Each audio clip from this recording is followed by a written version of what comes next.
पहिले के जमाना में आदमी के चप्पल टूट जात रहे नु माने हमनी के बच्चा रही जा माने होश आगु रहे तो चप्पल आदमी के टूटे नु तो चप्पलवा के का करे नु कि आदमी सिवा के या पहन ले ठीक बा नु पहने कुछ दिन चलावे आ केहू भी सलाह हो दे के टूट गइल बा तो ओकरा के सिवा ले आ आजकल भैया अगर चप्पल टूट गइल बा तो केहू ई सलाह नइखे देत नु कि तू चप्पल के सिवा के पहन लागत आदमी कहनु कि आ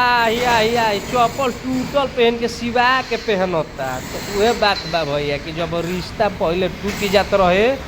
तो रिश्ता के आदमी जोड़े खातिर हित नाता सब एक होके उ रिश्ता के केसहू जोड़ देत रहे लेकिन आजकल ऐसा नहीं के रिश्ता में तनी मुनी खटास आ जाता नु तो दोसर कोई मजा लेके और रिश्ता के बिगाड़ देता। हमार बात पसंद आइल हुई तो कमेंट करो जा आ नहीं पसंद आइल हुई तो वो कमेंट करो जा कि ना तू गलती बोलता ठीक बा। राधे राधे।